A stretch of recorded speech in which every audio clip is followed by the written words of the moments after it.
I am here to defend Ollie, straight up. So if you hate black men, either turn this off right now or prepare to be triggered.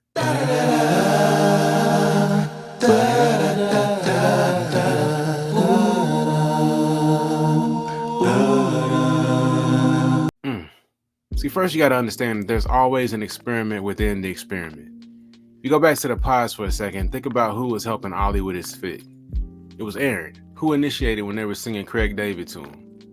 It was Jonas, or Jones, or however you say the nigga name. And we saw Ollie talking to damn near everybody because he got along with everybody. But Aaron and Jones, or Jonas, or I'm sorry, bruh, those were his boys. We see him with Bobby now, but I don't know how many real niggas Bobby keeps in his circle, so this may be just default. Judging by Bobby's music, the music video, and the video vixen that he chose, I say it ain't a whole lot of Ollies in his circle. So you drop Ollie into this scenario around a bunch of mostly white people who don't really fuck with him. And to top it off, all of the women in the group have adopted his partner as their funny black friend. They don't really rate her, as y'all say over there. They don't believe that he could actually like her. So they're literally critiquing his every move. We've got Catherine, who secretly wants him, spinning this narrative about him lying because she feels like he should be stuck on her. And then we got Jasmine acting like she's his therapist when he never hired her. And truth be told, she wants a man like Ollie because she's running Bobby.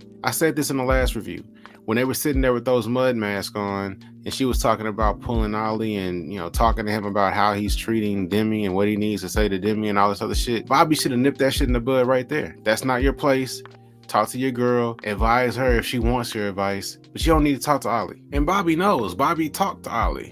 Like, he should have been able to say, look, it's fine. They got it. But he's literally her lapdog right now. There really wasn't much to episode 6, but two things of significance happened. Catherine found something to hang over Freddie's head. It's 2024. I don't know why people walking around here acting shocked because somebody's cheated. Whether you know it or not, almost all of us have been cheated on at least once. And Jasmine predictably overstepped her boundaries, basically trying to get Ollie to admit that he's not into Demi because deep down, she doesn't believe Demi is on his level. Shit, Catherine basically said that back in the pods before she even saw Ollie. We also discovered that Tom is a judgmental prick who looks down on makeup artists.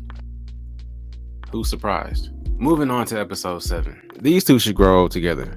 They just look right. I can see them as that sweet old eccentric couple walking down the street holding hands. Catherine doesn't like Freddie. She likes the way he looks, she's comfortable in his presence, but I don't think she finds his energy attractive in person. Other than working out twice a day and having the same grandparents, what do these two actually have in common? I don't think it's a match. I love Demi and Ollie's dinner with her friends. The vibe was cool. It was nice.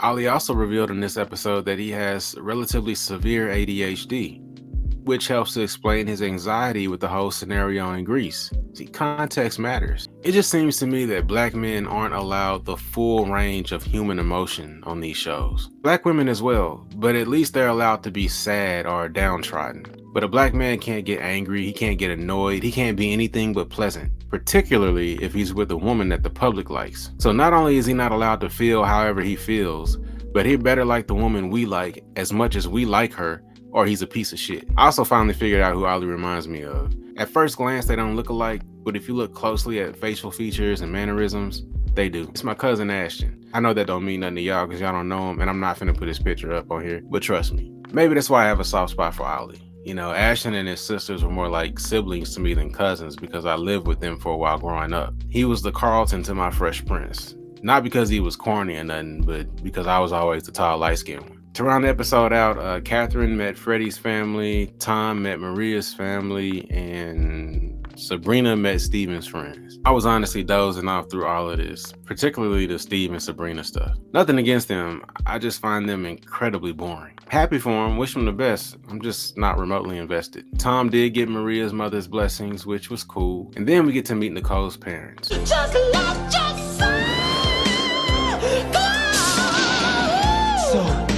For all I know, his hair may naturally be that texture, but I couldn't pass up a good joke. Nigga look like one of the Jacksons.